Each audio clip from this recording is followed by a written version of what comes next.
السلام علیکم ورحمۃ اللہ وبرکاتہ۔ دوستو، آج ہم سورۃ البقرہ تجوید کے ساتھ سیکھنا شروع کریں گے۔ چلیے آج کا سبق شروع کرتے ہیں۔ سورۃ البقرہ مدنی ہے، یعنی سورۃ البقرہ مدینہ منورہ میں نازل ہوئی ہجرت کے بعد، اور سورۃ البقرہ میں 286 آیتیں ہیں اور 40 رکوع ہیں۔ سورۃ البقرہ کا نام بقرہ کیوں ہے؟ بقرہ کہتے ہیں گائے کو، اور اس میں بنی اسرائیل کی گائے کا ایک واقعہ ہے جو آگے آئے گا تقریباً 8ویں رکوع میں۔ اس وجہ سے، اس واقعے کی وجہ سے سورۃ البقرہ کا نام بقرہ رکھا گیا ہے۔ انشاءاللہ جب وہ واقعہ آئے گا تو اس کی تھوڑی سی تفصیل بھی پڑھ لیں گے۔ آج تجوید کے ساتھ سبق پڑھ لیتے ہیں۔ اعوذ باللہ من الشیطان الرجیم، بسم اللہ الرحمن الرحیم، الف لام میم۔ الف لام میم میں یاد رکھیں کہ یہ الف لام میم کا ترجمہ کوئی نہیں جانتا، صرف اللہ اور اس کے رسول جانتے ہیں۔ اس کا ترجمہ تو کوئی نہیں جانتا، اور اس کے پڑھنے کا طریقہ، پہلے ہم الف پڑھ لیں گے اور لام کو کھینچ کر پڑھنا ہے۔ اس پر مد ہے، یہ دیکھیں، یہ بڑی مد کہلاتی ہے، اور ایک چھوٹی مد ہوتی ہے، اس کی علامت اور لکھائی دوسری طریقے سے ہوتی ہے۔ یہ بڑی مد ہے، اس کو 5 الف کی مقدار میں کھینچ کر پڑھنا ہے، اور میم پر بھی مد ہے، 5 الف کی مقدار میں کھینچ کر پڑھنا ہے۔ میم پر آپ دیکھ رہے ہیں تشدید ہے، یہ جو مد کے نیچے ہے یہ تشدید کی علامت ہے۔ جب بھی میم پر تشدید آ جائے تو ہم ناک میں آواز چھپا کر پڑھیں گے، سر لگا کر پڑھیں گے، جس کو غنہ کرنا کہتے ہیں، یعنی غنہ کریں گے۔ کس طرح پڑھیں گے؟ الف لام میم۔ ٹھیک ہو گیا؟ یہاں تک بات سمجھ میں آ گئی؟ آگے چلتے ہیں۔ ذَلِكَ الْكِتَابُ لَا رَيْبَ فِيهِ۔ دیکھیں، ذال پر ہمیں زبان باہر نکال کر پڑھنا ہے، زبان کی نوک تھوڑی سی باہر نکالیں دانتوں سے، پھر پڑھیں ذَلِكَ۔ اس کو ذَلِكَ پڑھنا غلط ہے۔ ذَلِكَ الْكِتَابُ لَا رَيْبَ، را کو موٹا کریں، جب بھی را پر زبر ہو یا پیش ہو تو را کو موٹا پڑھیں گے۔ لا ریب فیہ، آپ دیکھ رہے ہیں آپ کو یہاں پر 3 نقطے نظر آ رہے ہوں گے، اور فیہ کے بعد بھی 3 نقطے نظر آ رہے ہوں گے۔ یہ 3 نقطے ہمیشہ 2 جگہ پر آتے ہیں، یعنی ایک ہی جگہ پر 2 مرتبہ آئیں گے۔ دیکھیں یہاں پر بھی آ گئے اور ایک یہاں پر بھی آ گئے، یہ مل کے آتے ہیں، ہمیشہ الگ الگ نہیں آتے۔ یا اس طرح نہیں ہوتا کہ صرف ایک ہی مرتبہ 3 نقطے آئیں اور دوسری مرتبہ نہ آئیں، ایسا نہیں ہوتا، دونوں مرتبہ آتے ہیں، یعنی 2 دفعہ آتے ہیں ہر جگہ، جب بھی آتے ہیں ساتھ آتے ہیں۔ اس کا مقصد اور اس کا کام یہ ہے کہ جب بھی آپ ایک پر وقف کر چکے ہوں گے تو دوسرے پر وقف نہیں کریں گے، دونوں میں سے آپ کو ایک پر وقف کرنا ہوگا۔ تو ہم پہلے پر وقف نہیں کرتے، ملا کر پڑھتے ہیں، دوسرے پر وقف کر لیں گے۔ لا ریب فیہ، ٹھیک ہے؟ یہ بات سمجھ میں آ گئی؟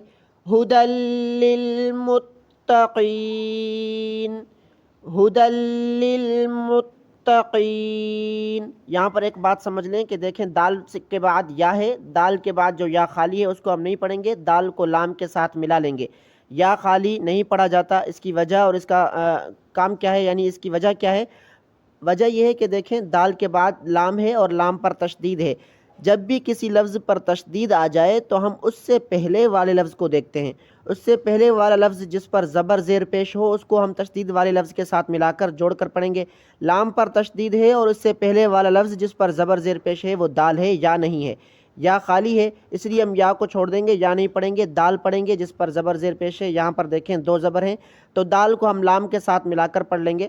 ھدی لل، پھر لام کو اگلے لام کے ساتھ جوڑ کر پڑھنا ہے۔ ھدی للمتقین، پھر دیکھیں تا پر بھی تشدید ہے تو ہم میم کو تا کے ساتھ جوڑ کر پڑھیں گے اور تھوڑی سختی کے ساتھ ادا کریں گے۔ متقین، قاف کو ہمیشہ موٹا پڑھنا ہے، قاف کو موٹا کر کے ہی پڑھا جاتا ہے۔ متقین، الذین یؤمنون بالغیب ویقیمون الصلاۃ۔ الذین، دیکھیں یہ الف خالی ہے، خالی الف کو جب بھی ہم پڑھیں گے اور اس کے بعد الذین کا لفظ ہو یا لام ہو تو ہم الف پر زبر لگا دیں گے۔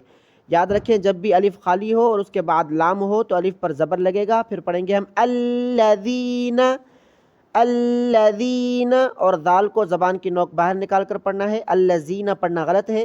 الذین یؤمنون بالغیب، غین کو تھوڑا موٹا کر کے ادا کریں، غیبی، گئے بھی پڑھنا غلط ہے، بہت ہی غلط بات ہے گئے بھی پڑھنا، اس کو بعض لوگ گئے پڑھتے ہیں۔ بالغیبی، غیبی، وَيُقِيمُونَ الصَّلَاةَ، قاف کو موٹا کرنا ہے، وَيُقِيمُونَ پھر نون کو صاد کے ساتھ جوڑ کر پڑھنا ہے کیونکہ صاد پر تشدید ہے اور اس سے پہلے والا لفظ جو متحرک ہے وہ نون ہے۔ صاد سے پہلے جو الف اور لام خالی ہیں ان کو ہم نہیں پڑھیں گے، نون کو صاد کے ساتھ جوڑ کر صاد کو موٹا ادا کرنا ہے۔ وَيُقِيمُونَ الصَّلَاةَ، دیکھیں لام کے بعد جو واو ہے اس کو ہم نہیں پڑھیں گے، وہ بھی خالی ہے، لام کھڑا زبر لا پڑھ لیں گے، لام پر جو کھڑا زبر ہے وہی ہم پڑھیں گے اوپر کی طرف کھینچ کر، اور یہ واو خالی کو ہم نہیں پڑھیں گے، یہ صرف لکھا جاتا ہے، اس کو پڑھا نہیں جاتا۔ اور اسی طرح آپ جب وقف کرنا چاہیں اور آخر میں گول تا ہو تو گول تا پر جب ہم وقف کریں گے تو ہا پڑھیں گے، وَيُقِيمُونَ الصَّلَاةَ، اس طرح پڑھیں گے۔ پھر جب ہم نے وقف کر لیا اور آگے دیکھا کہ آیت ابھی تک چل رہی ہے، ختم نہیں ہوئی اور کوئی وقف بھی نہیں، تو ہم پیچھے سے جوڑ کر پڑھیں گے، وَيُقِيمُونَ الصَّلَاةَ وَمِمَّا، دیکھیں یہاں پر بھی میم تشدید والی ہے، یعنی میم مشدد ہے، میم مشدد پر ہمیشہ غنہ ہوگا، اس لیے ہم یہاں پر غنہ کریں گے۔ وَمِمَّا رَزَقْنَاهُمْ يُنْفِقُونَ، میم پر غنہ کر لیا۔ اب آگے دیکھیں، رَزَقْنَاهُمْ، را کو موٹا پڑھنا ہے اور قاف کو بھی موٹا پڑھنا ہے، رَزَقْنَاهُمْ يُنْفِقُونَ، نون ساکن پر بھی ہمیشہ غنہ ہوگا، ينفقون، قاف کو موٹا پڑھنا ہے، ينفقون۔ ایک مرتبہ آیت شروع سے دیکھ لیں، الذین یؤمنون بالغیب ویقیمون الصلاة ومما رزقناہم ينفقون، والذین یؤمنون بما انزل الیک وما انزل من قبلک، والذین، یہاں پر بھی ذال کو زبان کی نوک باہر نکال کر پڑھنا ہے، یؤمنون، والذین یؤمنون بما، یہاں پر دیکھیں میم پر مد ہے، میں نے آپ کو کہا تھا کہ چھوٹی مد میں آپ کو دکھلاؤں گا، یہ دیکھیں یہ چھوٹی مد ہے، بڑی مد کی علامت الگ ہوتی ہے اور چھوٹی مد کی علامت الگ ہوتی ہے، یہ چھوٹی مد کی علامت ہے، بڑی مد کو 5 الف کی مقدار میں کھینچ کر پڑھتے ہیں اور چھوٹی مد کو 3 الف کی مقدار میں کھینچ کر پڑھتے ہیں۔ یہ مقدار ہمیں کس طرح پتہ چلے گی؟ آپ مٹھی کو بند کریں اور پھر کھولتے جائیں، اگر 5 الف کی مقدار میں کھینچ کر پڑھنا ہو تو 5 انگلیاں کھولیں، اور اگر 3 الف کی مقدار میں کھینچ کر پڑھنا ہو تو 3 انگلیاں کھولیں، پھر جب 3 انگلیاں کھل جائیں تو آپ مد کو بند کر دیں، ختم کر دیں، تو اس سے پتہ چلتا ہے کہ ہم نے 3 الف کی مقدار میں کھینچ کر پڑھ لیا ہے۔ بما انزل، یہاں پر بھی دیکھیں نون ساکن ہے، غنہ کریں گے، انزل الیک، الیک وما انزل، یہاں پر بھی چھوٹی مد ہے، وما انزل من قبلک، انزلہ پر بھی غنہ کرنا ہے، ناک میں آواز چھپا کر پڑھنا ہے، اور من قبلک میں بھی ناک میں آواز چھپا کر پڑھنا ہے کیونکہ دونوں جگہ نون ساکن ہے۔ من قبلک، قب، قاف کو موٹا پڑھنا ہے اور با پر تھوڑی سی حرکت دے، قبلک، وبالآخرۃ ہم یوقنون، وبالآخرہ، خا کو موٹا پڑھنا ہے، خیرہ، اس کو کھی پڑھنے سے بچیں، کھی نہیں ہے، خی، خا زیر خی، را زبر را، آخرۃ ہم یوقنون، قاف کو موٹا پڑھیں، یوقنون۔